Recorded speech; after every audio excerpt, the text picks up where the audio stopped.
Alors bonjour à tous, Jean-Robin journaliste, je fais des vidéos réservées à des souscripteurs sur la Chine communiste, son infiltration dans le monde, son déclenchement de la Troisième Guerre mondiale par une attaque biologique, et de temps en temps je fais des vidéos publiques sur l'opposition contrôlée ou carrément l'oligarchie. Et donc là je vais vous faire une vidéo sur Valérie Pécresse, évidemment, puisqu'elle vient d'être nommée candidate de LR, donc anciennement UMP et encore plus anciennement RPR, donc la droite officielle on va dire. Et j'ai beaucoup de choses à dire sur cette femme, dont j'ai prédit qu'elle serait présidente de la République. Alors on va voir si ça va se vérifier. En tout cas, déjà, on est sur la bonne voie avec la désignation parmi 5 candidats. Donc je dis ça depuis le mois de juin 2021, parce que voilà, Valérie Pécresse est soutenue notamment par Alain Delon, depuis le début, vous voyez, le 23 juin. Et Alain Delon, pour ceux qui connaissent un peu, c'est un peu le parrain, voilà, au sens pas noble du terme. Et donc, je vous invite à faire des recherches sur Alain Delon. Vous allez trouver assez rapidement, à mon avis. Et donc, quand Alain Delon dit « moi, je mise sur Valérie Pécresse », eh bien, ça tombe pas dans l'oreille d'un sourd, surtout quand on sait tout le reste sur Valérie Pécresse, que je vais avoir l'occasion de développer ici.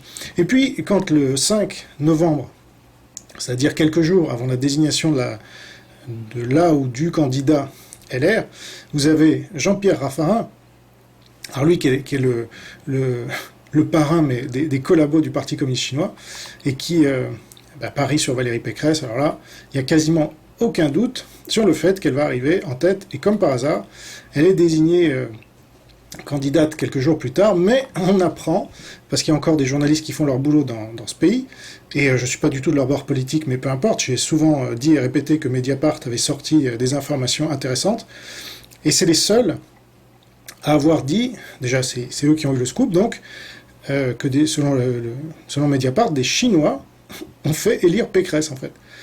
Donc, voilà, des électeurs étrangers, quand vous creusez, ce sont des Chinois, étrangers, hein, pas de problème.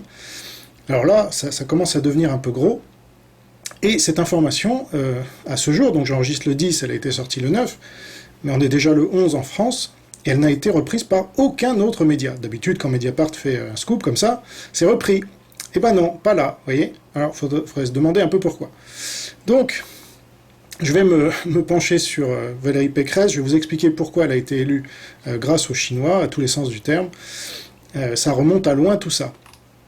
Et surtout aux communistes chinois, c'est pas trop les Chinois, c'est surtout les communistes. Alors, donc comme vous le voyez, même TF1 en avait parlé le 25 novembre dernier, Pécresse avait adhéré aux jeunesses communistes et était allée en URSS. Alors on se demande vraiment parmi le personnel politique français qui n'a pas eu ce parcours, hein, parce que franchement, tous ces gauchistes, là, tous ces néo-communistes, marxistes, même Chirac, puisque Valérie Pécresse est une chiracienne, Chirac distribuait l'humanité dans sa jeunesse. Et quand il est arrivé au pouvoir, il a fait une politique de gauche, après avoir tenté de faire une politique de droite en 1995 et de s'être fait casser par la CGT.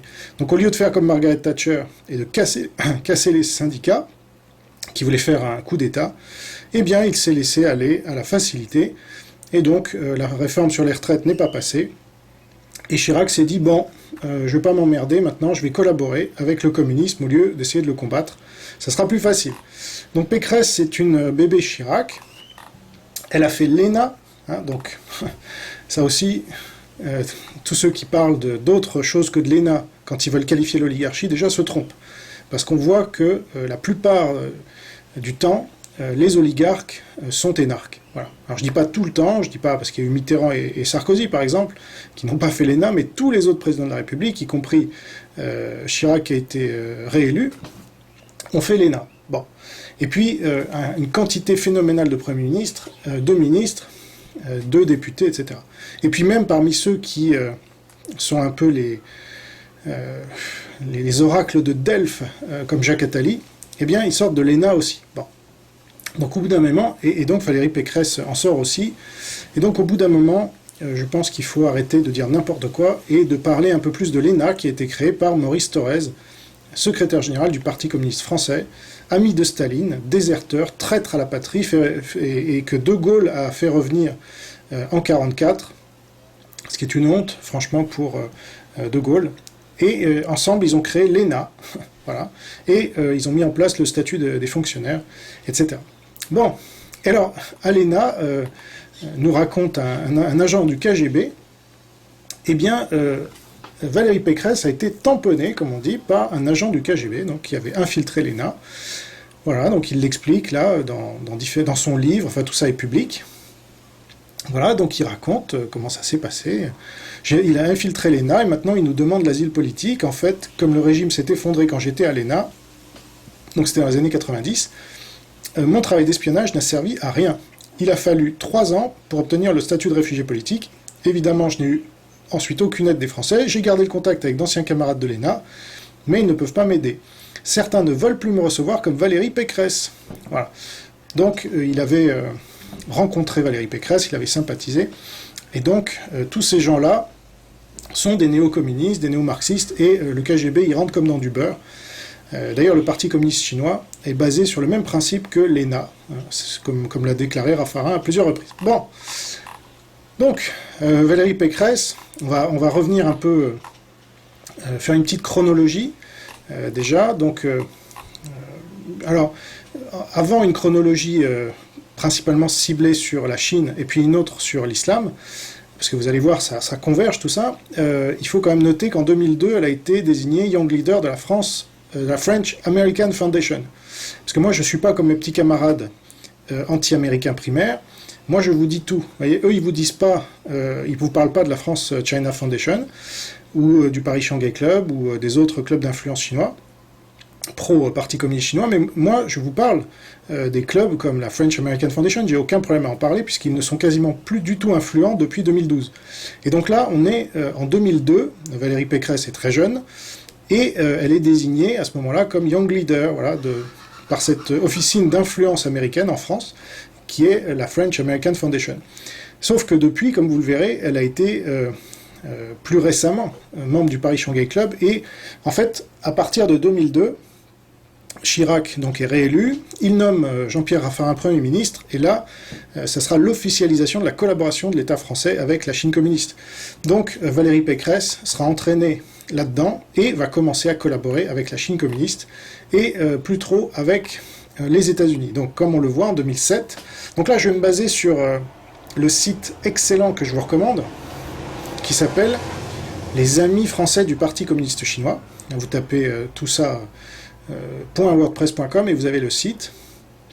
Et donc je vous y renvoie parce qu'il y a une fiche très très longue sur Pécresse ainsi que sur beaucoup d'autres responsables politiques ou personnalités françaises en général qui collaborent avec le Parti communiste chinois. Et là, j'ai pris quelques exemples pour vous donner un peu une idée. Donc, en septembre 2007, Pécresse accueille Wang Gang, ministre de la Science et de la Technologie du Parti communiste à Paris, du Parti communiste chinois, donc c'est dans cet article-là.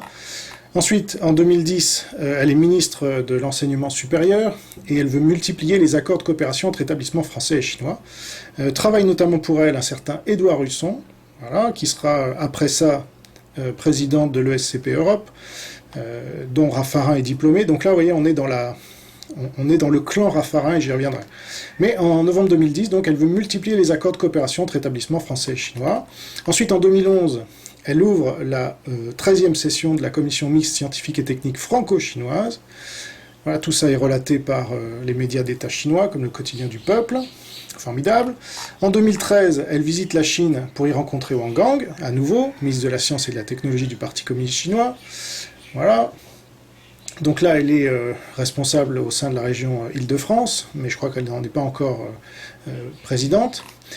En janvier 2014, elle tweet « De Gaulle visionnaire, 50e anniversaire de la reconnaissance de la Chine par la France ». Voilà, donc De Gaulle, qui est en fait un agent communiste, quand on creuse un peu, avait reconnu la Chine communiste parmi les premiers, enfin c'est peut-être la première grande puissance mondiale à avoir reconnu la Chine communiste, donc les Chinois sont très impressionnés par la France. Ils se disent « Waouh, c'est le pays le plus soumis et le plus collabo qu'on ait trouvé en Europe ». Donc on l'adore. Et tous les gaullistes sont en fait des collabos du Parti communiste chinois aujourd'hui, si vous regardez bien. Et donc, vous avez Valérie Pécresse voilà, qui se réjouit du 50e anniversaire de la reconnaissance de la Chine par la France. Alors qu'en fait, c'était pas du tout notre intérêt. Mais voilà, ça allait dans la stratégie de De Gaulle, de renversement d'alliance.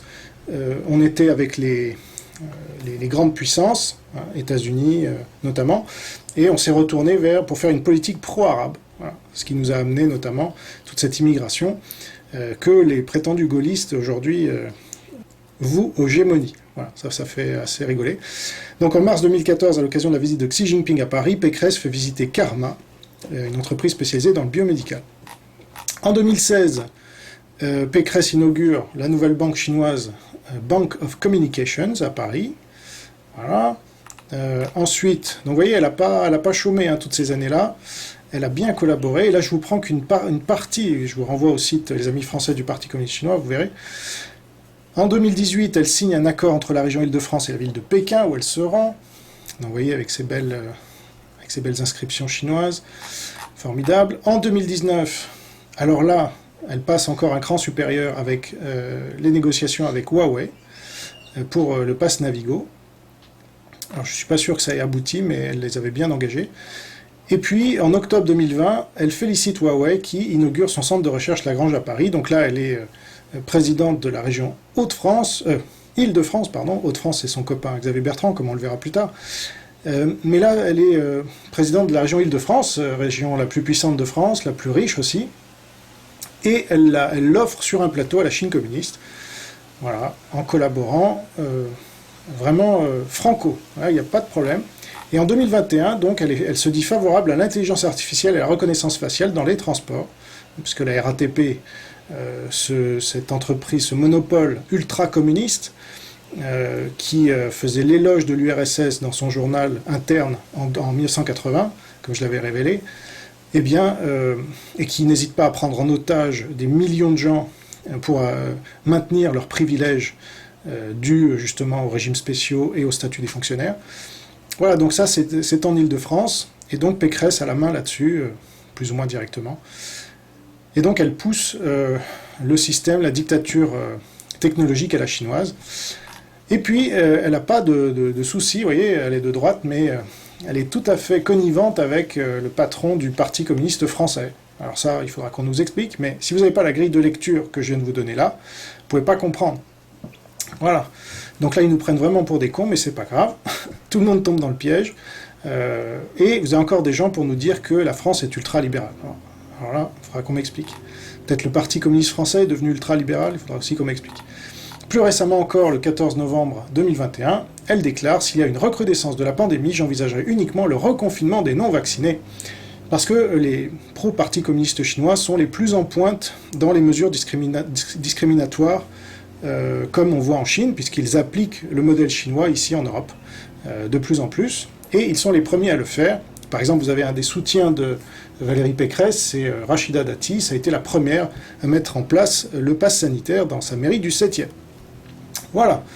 Donc, vous avez ici le clan Raffarin, donc tous ces gens-là, avec notamment Valérie Pécresse, Xavier Bertrand, Édouard Philippe, Bruno Le Maire, Gérard Darmanin, je crois même que je l'ai oublié, Gérard Darmanin, ouais, Jean Rotner, Franck Rister, Alain Juppé, François Fillon, Benoît Apparu, Thierry Breton, tous ces gens-là sont des Chiraciens, qui soient passés à LR ou pas, à l'REM ou pas. C'est pour ça qu'il y a si peu de différence entre LR et LREM, il n'y a que EM de différents. En fait, ils sont tous les mêmes. Ils peuvent passer de l'un à l'autre, comme Estrosi vient de passer de LR à LREM sans problème. Ça crée un peu de buzz médiatique, ça fait parler, mais au final, ce sont les mêmes. Ils font partie des mêmes réseaux, et là vous les retrouvez ensemble, ennemis d'hier, alliés d'aujourd'hui, et collabos de demain. Donc Xavier Bertrand et Valérie Pécresse se retrouvent facilement, puisqu'ils ont le même maître, à savoir le Parti communiste chinois. Voilà, donc ils nous réservent plein de bonnes surprises s'ils sont élus aux prochaines présidentielles. Ils feront certainement pire que Macron, si c'est encore possible. Macron lui-même collabore avec la Chine communiste aussi, inutile de vous le dire, avec Édouard Philippe, vous voyez, qui fait partie du clan Raffarin, comme on vient de le voir, Bruno Le Maire aussi. Donc, en fait, le clan Raffarin a essaimé dans l'oligarchie, puisque tous ces gens-là collaborent avec la Chine communiste. Donc, en gros, l'opposition prétendue collabore avec Poutine et la Russie, alors que l'oligarchie au pouvoir, elle, collabore avec... mais bon, Poutine, ça revient au même, puisqu'il collabore lui-même avec la Chine communiste, donc au final, c'est un parti unique, en fait, et il faudrait quand même commencer à le comprendre. Donc, pour résumer, elle adore la Chine communiste, qui le lui rend bien.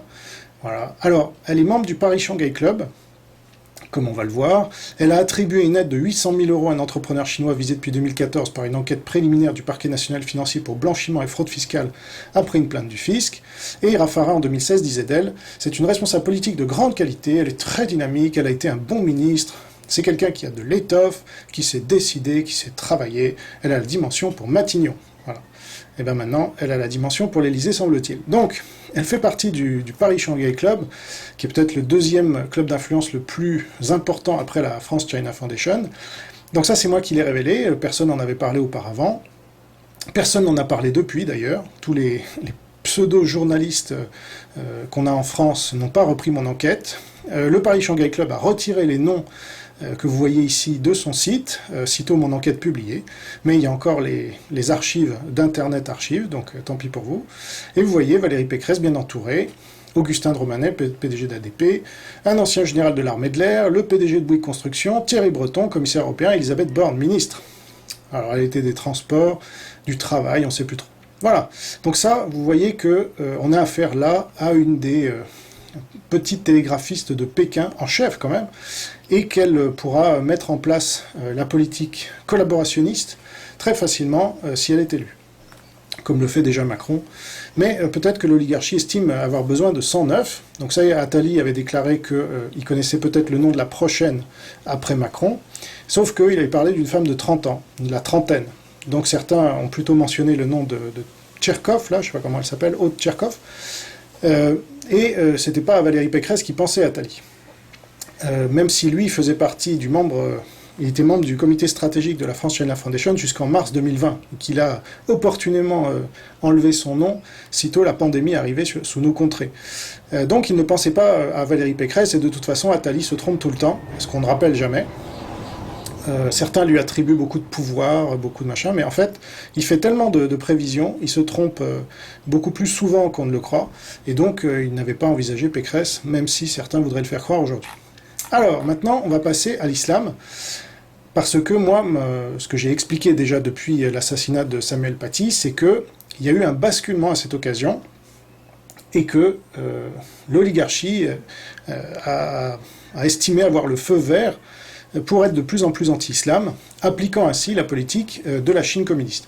Mais Valérie Pécresse étant une des pires collabos de la Chine communiste, elle n'a pas attendu Samuel Paty pour changer son fusil d'épaule. Donc en 2014, eh bien, comme vous la voyez là, à la mosquée d'Evry-Courcouronnes, elle était très proche de certains musulmans qu'on pourrait qualifier d'extrémistes, ce qui a fait dire à Jordan Bardella qu'elle était l'adepte de l'islamo-droitisme, parce qu'il y a l'islamo-gauchisme, on connaît bien, mais il y a aussi l'islamo-droitisme, et donc il a eu plusieurs procès, il les a tous gagnés, parce qu'il accusait certains membres proches de Valérie Pécresse d'être proches des islamistes. Bon.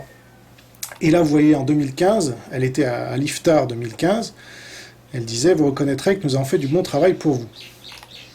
Et puis, en 2017, là, elle a quand même commencé à changer son fusil d'épaule, bien avant l'assassinat de Samuel Paty, et elle commence à s'afficher dans les manifestations contre les prières de rue illégales. Et là, c'est en 2017. Et puis, elle dit dans le journal du dimanche en 2020 « Mettons fin au financement étranger des mosquées ». Donc là, voilà, elle change son fusil d'épaule. Et puis, on remarque comme par hasard que les autres pantins de Pékin, comme je les appelle, la rejoignent dans sa critique parfois dure de l'islam, et notamment à l'occasion donc de l'assassinat de Samuel Paty. Donc là, on s'en prend à un symbole de la République, le professeur, l'instituteur, assassiné par un islamiste.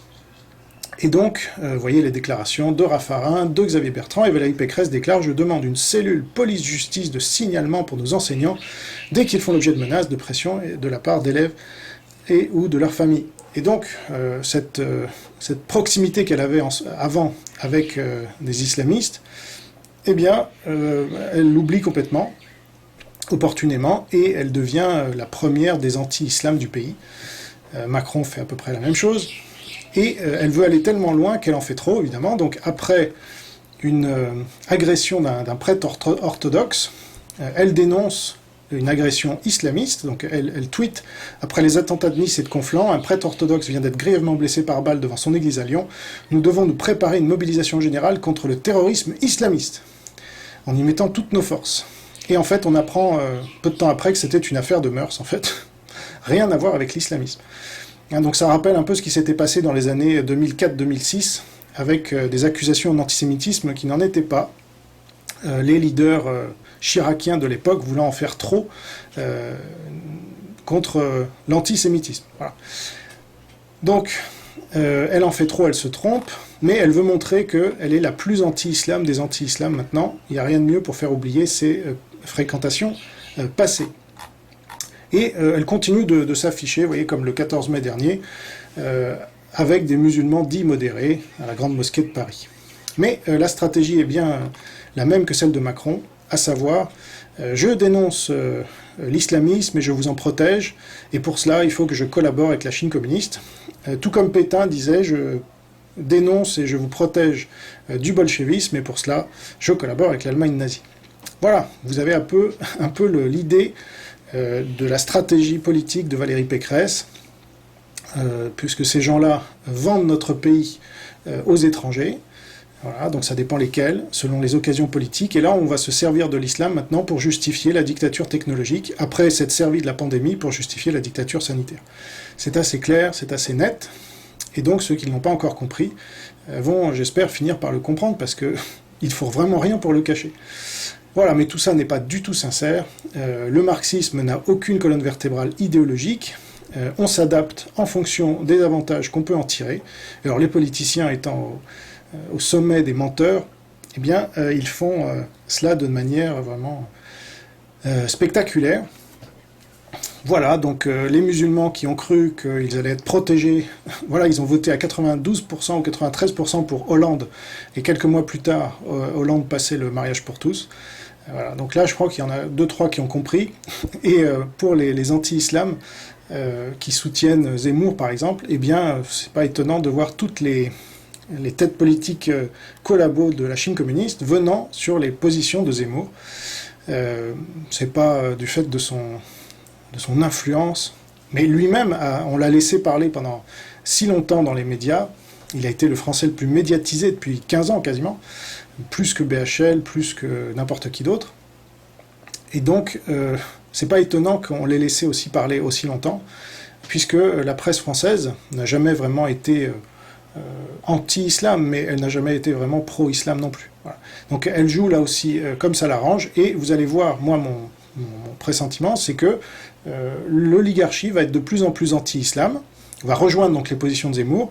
C'est même pas impossible que Zemmour soit élu pour mettre en place cette politique comme le Pétain moderne qu'il serait, hein, à ne jamais dénoncer la Chine communiste qui nous a pourtant déclaré la guerre et devant laquelle toute l'oligarchie s'est couchée, et en faisant diversion avec l'islam, tout comme Pétain avait fait diversion avec de l'Allemagne nazie, avec le bolchevisme. Voilà, c'est aussi simple que ça. Donc, si vous voulez d'autres enquêtes comme celle-là, poussées sur certains domaines, eh bien, je vous invite à découvrir les plus de 270 vidéos de 45 minutes en moyenne que j'ai déjà réalisées depuis plus d'1 an et demi sur la Chine communiste, son infiltration. Là, vous en découvrirez vraiment beaucoup, en France et à l'étranger. Et je vous ferai découvrir des choses dont vous n'avez absolument jamais entendu parler, puisque en France, vous avez un peu l'équivalent de la Chine, de ce qu'il y a en Chine avec la Grande Muraille numérique, et sont les grands médias français qui vous interdisent de connaître la vérité, en parlant systématiquement de choses secondaires, voire complètement anecdotiques. Mais la Chine communiste, quand on en parle, elle est le plus souvent bien traitée par rapport à ses actions qui sont dignes de l'Allemagne nazie en 1940, puisque là, en plus, elle a déclaré la guerre au monde entier, avec cette attaque biologique, et toutes ses conséquences, et le modèle chinois qu'ils essayent de nous imposer, avec la complaisance de notre oligarchie et des oligarchies des autres pays.